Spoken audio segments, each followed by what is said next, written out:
Welcome to the NewOrleans.Football pregame show presented by Matt Bowers. We're coming to you from the Superdome. If you're in the market for a new car, check out my guy Matt. One of his many dealerships. He's got pretty much every type of car you could want all over the region. Best prices, best customer care. Make sure you check him out today and go get yourself that new vehicle. You might need some retail therapy after. Would you buy a Bronco? Is that off limits right now? Oh, the Broncos on the. I actually called Matt the other day and told him I was going to buy one. But only if the Saints win. Can you buy a Bronco, or is it weird to buy a Bronco like this weekend? If they no, lose? I think it'd be fine. I think it'd be fine. I mean, what they do is independent of the Ford Bronco. Okay, yeah. I don't like maybe you don't buy an orange one. I guess. Fair. Yeah. I mean really because fair. that's just it's not kosher, I guess, but. Yeah, so they got the game today. There's going to be a lot of injuries. We found out Rashid Shaheed is going on IR for the rest of the season. Chris Olave is out today with concussion. That's another big hit for them. They elevated Equiminius St. Brown. I almost said Equalizer St. Brown. I don't know if he's Will he be? I don't know if he'll be the Equalizer. I don't know if he'll be the Equalizer in this one. I don't know if the levels are right on that. I expect him to get some reps today, though, some actual snaps. Cedric Wilson out there. Can this offense survive against the Broncos and what they're going to put on the field today? Is it enough for this specific game? Remember when the Saints were going into Atlanta without, like, McCoy and Ruiz, and it was like, oh, can Clint Kubiak possibly come up with a game plan without those two guys? Now they're without McCoy, Ruiz, the quarterback, the top two receivers, and Lucas Patrick. Will find out if he plays. He's not. I believe he's going to be active, but he might not start. Active. Break in case of emergency. Yeah. So, I mean, I guess they're all professional football players, and maybe someone will fumble and they'll get a short field. We just saw them put 27 points up in the second quarter last week with much of the same players. The only difference was they had Shaheed in that game. Olave was already knocked out. So, yeah, it can be done, but it's an incredibly tall order. Yeah, I'm kind of expecting this to be like a 21-18 type of game, kind of just really ugly, hideous football on the national stage for everybody to enjoy what we've been looking at for the last couple of weeks. Man, I'm not expecting a whole lot out of this game offensively. I forgot this was on national TV. National TV, yeah. They can't preempt it. Like it's a big day. Jeremy Fowler's over there. Like I don't know why they'd send him down there for this game, but that's where it's at right now. I don't really know. I don't know what to expect. I did like some of the stuff Bub Means did in that last game. I actually think he runs kind of detailed routes. You go back and watch it, there's kind of some high-level stuff happening with what he's doing. I think at the end of this, you might actually have a better wide receiver 3. Some of his blocking was abysmal, though, so maybe Cedric Wilson wouldn't. I guess I'm forgetting Shaheed's gone. I guess it would be probably Olave, Cedric Wilson, and then Bub Means, regardless of what they're going to do. There's a report today from Diana Rossini that they're actually looking at Mike Williams from New York. I guess if they probably being given away right now. But if they win this game, and maybe it makes sense to make that move. His salary, trading wise, is pretty affordable. So that's something that could make some sense. They've been in the market for some different guys. I know they were looking at other receivers at the beginning of the season. I know they made an inquiry to Houston at one point. I don't know. I can't remember what receiver they were trying to make available, but they called about to see if maybe one of their bigger guys was available, like bigger in stature. They didn't want to make a move. So they've kind of been on the hunt for a receiver all along. If they win a game and they're sitting at 3-4, it does make some sense to maybe add to that room, especially given the circumstances now with Shaheed. What do you think? Well, I don't think they should make a Devontae Adams level investment, but that's a moot point because there's no more Devontae Adams out there. But, add someone because this core is so depleted. One guy that really, really has to all of a sudden show up for the rest of the season, though, was Mason Tipton. We loved him in training camp, but we said the only problem with Mason Tipton is he's repetitive. He does a lot of the same things that Shaheed and Olave do. Deep downfield speeds, not big size. Well, guess what? Now there's an opportunity to replace the Rashid Shaheed element of this offense. He's been pretty disappointing to me so far this season. I don't know if it's just him. I don't know if it's his production. But he's had opportunities and not delivered on them.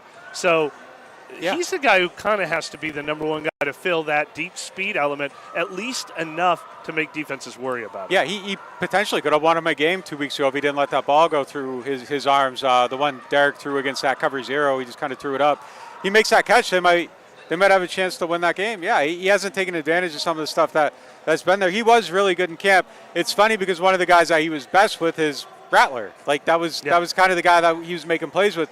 Maybe that dials in a little bit today, and there's a couple plays. There's going to have to be for him to have a shot at trying to win this game because there just isn't enough. Like he's going to have to make plays. Cedric Wilson's going to have to show that he doesn't have hands like feet. He let that one kind of bounce right off his hands in the last game. That was kind of brutal.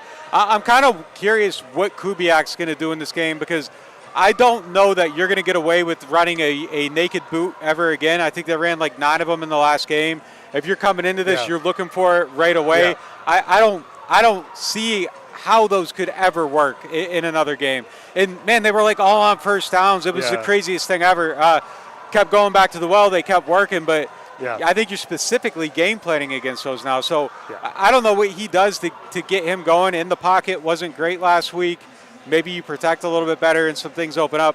I know he needs to see the blitz a lot better than he did, kind of have the understanding of like what a hot read is when you got 2 guys blitzing from the left. You got to your left's hot. Like make that throw, make the adjustment. It just kind of felt like there are a couple things that he's going to need to recognize better, and I think it's going to be a little bit harder to operate now that people know how you want to operate. Well, and here's the thing is we've given some credit, and others have given credit to Trevor Penning, obviously Talifuaga, some of the offensive linemen, because they haven't been a total disaster, but it's because Kubiak has used every trick he can think of. I mean, from week 2 against Dallas when they were sending all the extra chippers and blockers to Derek Carr, like throwing the ball quicker than anyone in Atlanta in week 4, to all the naked boots and everything.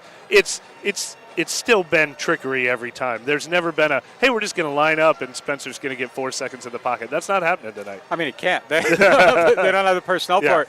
Yeah, I don't know what it's going to look like today. They're going to have something.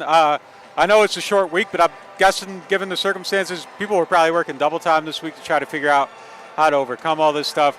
Like, Shaheed not playing is a massive blow. He's kind of, he's had a ton of production. He's been great this year. And the thing that stinks about it is like, he's kind of still getting open on raw talent. Like, I don't think he's and people are going to, no, you're wrong. Like, I'm telling you, I don't think he's a great route runner. Like, it's not detailed yet. Like, he'll get to point A to point B, but he's just kind of outrunning people still. And, like, there's a lot of growth there, and he's already really good. This sets that back a little bit, and that sucks. Like, you want to see him just keep getting those reps, people being able to tell him, hey, like, do this a little bit differently, maybe set it up a little bit different, do something here to get the cornerback off you a little bit.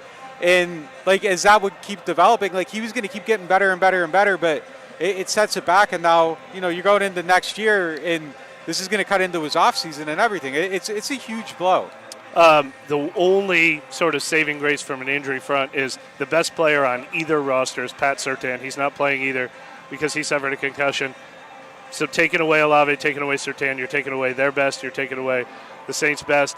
But the Broncos have been getting a couple guys healthy off of injured reserve. And did you see who they elevated from their practice squad today? Did you see the 2 elevations? Throckmorton. Calvin Throckmorton and Quan Alexander. Yeah. At some point, he's just Quan's trolling, right? I didn't even know Quan was on that team. At some point, Sean Payton's just trolling, right? Probably. He did not elevate A.T. Perry for this game, though. Well, all right. Oh, man, Quan. The Quan love affair was like nothing I had ever seen before. Yeah, it's interesting just kind of looking back here. I mean, you see a lot of familiar people. Will Lutz was out there. You saw Bo Lowry, their trainer. I mean, Joe Lombardi's out there somewhere. Carmichael's somewhere. I mean, it's a lot of overlap. It really is kind of crazy just how much New Orleans DNA is in this Broncos team. But really to me, it's just, can they score enough points? And I think a lot of that's going to have to be on the running game today. You're going to have to rely on Alvin quite a bit. Yeah. I think they're going to lean on Kendre Miller a good amount, and I think it's going to be those 2 guys kind of. Adam Prentice Day. Get creative. You could get creative with them. You need to find something that you haven't used. This is the break in case of emergency game. But we talked about this when we were previewing the game too. I mean, that's the matchup that makes it feel like the Saints have no chance to win. But what I really want to see is does the defense come out and prove that game against Tampa Bay was something of a fluke? Because Denver does not have a world-beating offense. Bo Nix has done a great job of avoiding sacks. He's really good with his feet. He's gotten better, it seems like, each week. I think he threw 4 picks in the first 2 games. Maybe he's only thrown 1 since then, and he's starting to play a lot better. But the Saints' defense needs to make it just as lopsided on that side of the ball. They should be able to, but not after what we saw last week, and not now that they're the 32nd ranked defense in the league. in yards allowed. That doesn't seem real. They need to prove that's not real tonight. Yeah, I don't think we're going to see a lot of Jordan Mims today. I think he's. Do you make Jordan Mims? I make Jordan Mims inactive today. Depending on, you said Patrick's probably going to be active. Depending on Colin Saunders, there's only one other inactive spot. So maybe he'll be active and play special teams. I don't know. I think it'll be Mims and Colin Saunders will probably that be means Kendry Miller will play. Yeah, I think he's got it. I mean, the plan is to play him this week. The plan was to play him all along. So I think that's probably how it's going to play out. Yeah, I would guess Colin another last day of practice injury. Like, that is absolutely, it's ridiculous at this point. Yeah, like I asked DA about it, and he said they're really studying it. Him and Mickey, that's the thing they talk about most. Like, they're trying to figure out what it is. I mean, there is a legitimate issue at this point. Operationally, like with the way that you're doing things, the way that you're preparing players, the way that what you're doing for prevention, like, it's not preventative at this point. That's bad. Saunders was a back. I don't know, maybe you jar that or something, but it's just become far too, it's weird. It is weird. I mean, the thing that was concerning me was when it was hamstring and groin every day up until about 2-3 weeks ago, even in practice. Pete Werner in practice, hamstring, that has now kept him out for 3 games, I think. But the latest injuries, Derek Carr oblique, Chris Olave concussion, obviously, Rashid Shaheed knee. I don't know that any of that falls under the injury prevention umbrella, but definitely the avalanche of hamstring and groin injuries they had before that, yes. Really weird stuff going on. Something they got to try to figure out. Never really seen anything like this injury-wise my whole entire life. I think the other thing today is can you create turnovers? That's going to be the biggest thing. I think defensively, can they be sound and can they create turnovers? We know they can create turnovers, and I actually kind of like the matchup for turnover-wise. I think they're going to probably try to find a way to get one. I don't think Sean takes a lot of risks with this quarterback. He doesn't really throw down the field, so you're going to have to try to jump something at some point. I think they'll find a way to confuse them. It's something that they just kind of do well, so there's probably going to be an opportunity. The tackling thing has to end immediately. And I don't really know. I don't know what's causing it, and I don't know how you cure it. I mean, I know they teach people how to tackle. I've seen, Demario Davis make a lot of tackles. Seeing him miss a tackle is really, really weird. That has to be just done, though. Like, I don't know how they fix it, but it has to be fixed today. Or, I think you lose again if you can't tackle. And here's the problem is, I think missed tackles feels a hair flukish. Like, this defense has been really, really good for a long time. Now, a lot of the people that miss tackles are not guys who should be out there. DeMarco Jackson and Anthony Orgy and JT Gray and Willie Gay got, juked out of place on one. So that's part of the problem. But the thing is, can you solve a missed tackling problem when you're playing your 3rd game in 11 days? Like, that's an excuse no one wants to hear. But if you've had tackling issues when you were on the field for 40 minutes against the Chiefs and then on the field for 34 minutes against the Buccaneers 6 days later, and now you're coming out 4 days later and you didn't even wear pads to practice this week? Yeah. How is this the magic cure for tackling? Yeah, that's right. There is a Saints Adam Troutman jersey over your shoulder. I don't know if I've ever seen one of those. Maybe a family member. I don't know. But that's kind of. Look, hold on. Malcolm Roach, did we mention him earlier? He's walking behind the screen right now. There's another alum. Yeah, good dude. I miss having him in the line. He was the team DJ for. I wonder if he's still got the DJ role. Lucas Kroll, former Saint, right there. Yeah. So what I was going to say about the turnovers, though, the one area where the Saints still have a major advantage. Very disappointed by their tackling. Linebackers are worn down, obviously, quite a bit with Pete Werner not playing, and Demario Davis coming off of not one of his better games. We've talked a lot about the defensive line being a disappointment, both in run defense and pass rush. But you can force turnovers with the secondary confusing Bo Nix, as you said. And I think even Joe Wood said Bo Nix has gotten a little emboldened and brave, and he thinks he keeps plays alive, which gives you opportunities.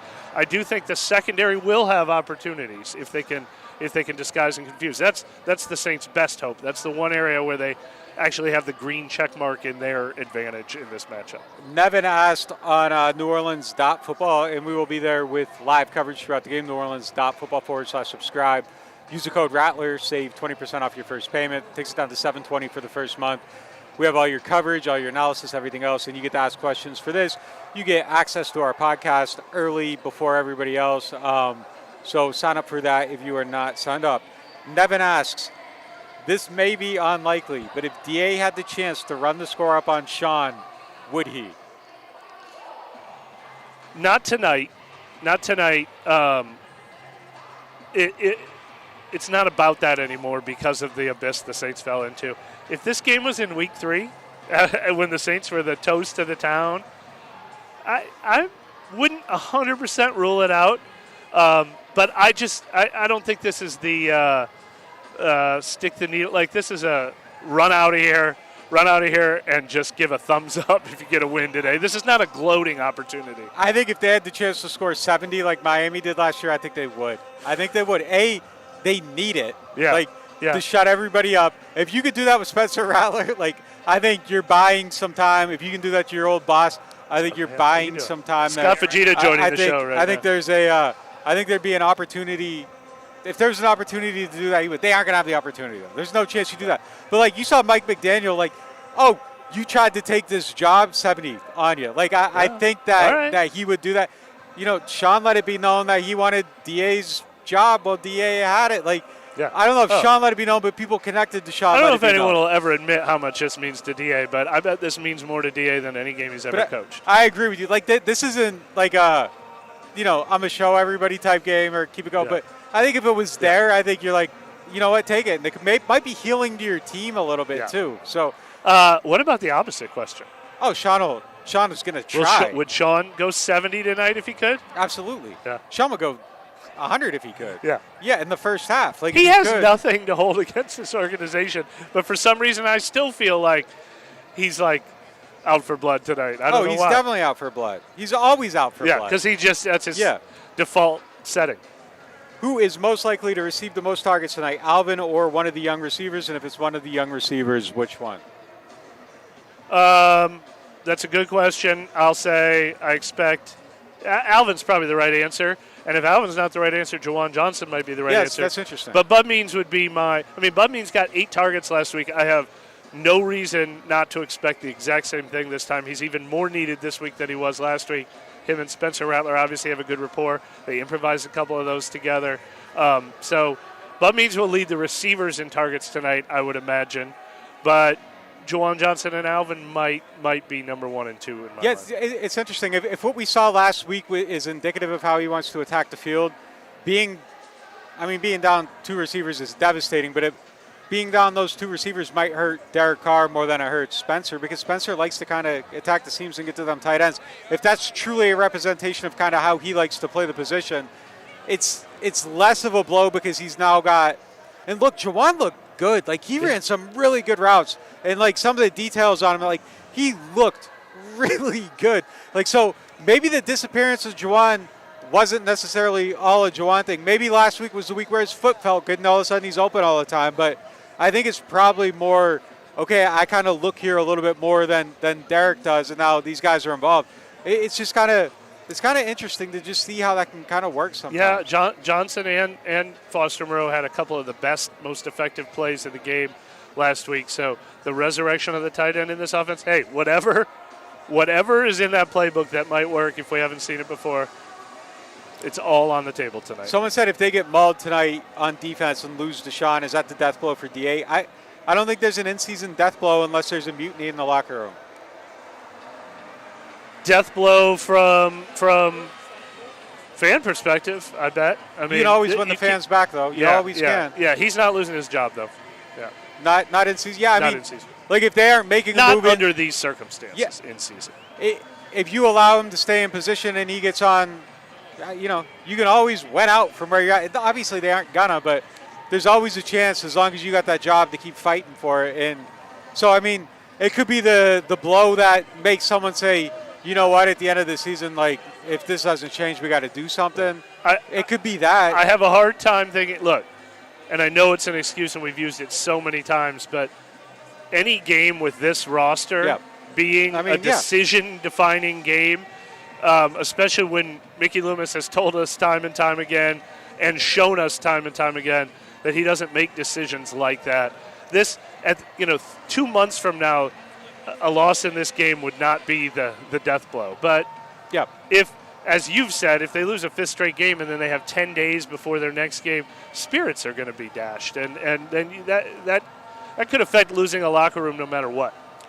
Beanland said, if this continues to spiral out of control, and this is kind of interesting, would Loomis ever retire at the end of the year? I don't know. I mean, it is kind of, I don't know. At some point, he's going to retire. So if we start predicting it now when we do it every year, it's going to happen sooner than later because he is older. Like, it is getting to the end of that tenure. It's closer to the end than the beginning for sure. I think Mickey Loomis would really like to go out on a high note. Me too. And leave and not do a Sean Payton and leave the organization in a good place and say, now I can move on. You know, David Griffin passing things on to Trajan Langdon or whatever, that type of situation in this organization. I think he would like to do that. But the thing that would not shock me is if Mickey thought he could get a good person in here and getting out of the way could do that. If he could, I use David Griffin because that's sort of a blueprint of an overarching executive type like Belichick, or I don't even know who the right answer is. Mike Vrabel wants to come in here and he wants to have a lot of control, and Mickey says, hey, if we can hire someone like Belichick or Vrabel or a GM I'm not thinking of, a George Payton when he was a hot name or whatever, and if I take a back seat and like let him sort of oversee the next generation, that is something I would not rule out. But I don't think it'll be like a you're out and lose our number situation ever. Sort of like Parcells did that with Ireland and Miami. Reading that book, Parcells said it was kind of a mistake how they set that up because it was just a little bit unclear who was running stuff and all that stuff. Yeah, that's true. But if you can do it the right way, you can do it the right way.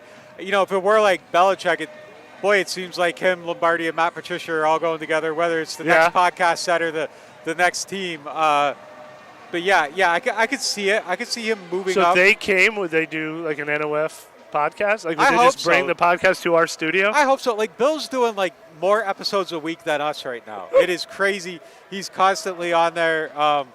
It's wild kind of how he's doing it. Yeah. No, I'm telling you, he did like 4 episodes this week. And then he's got the Manning show, all that other stuff.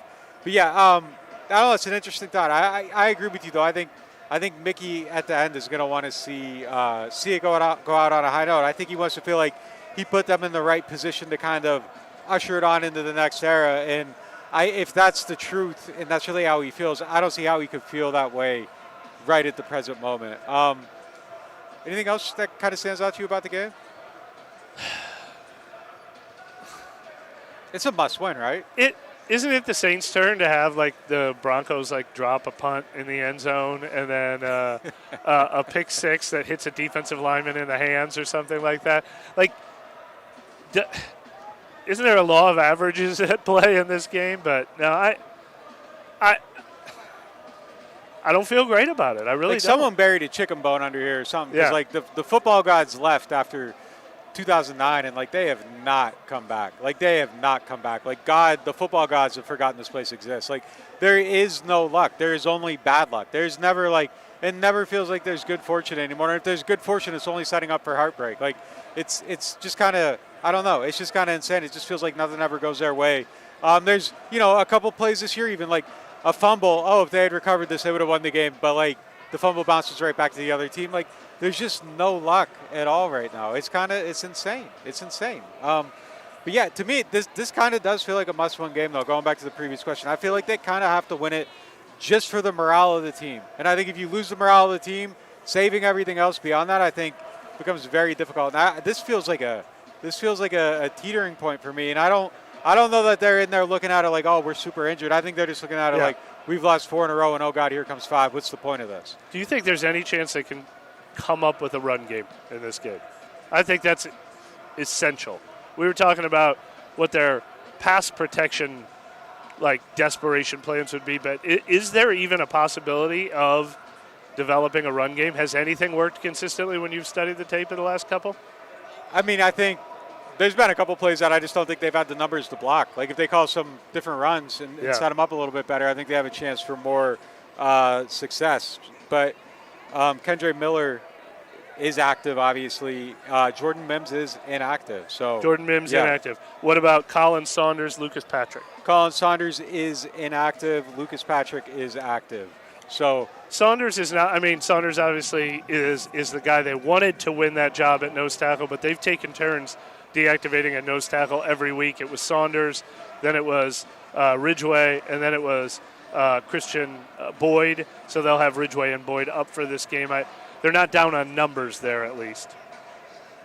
Interesting. No Jordan Mims. Okay, so and by the way, Derek Carr and Taysom Hill are inactive.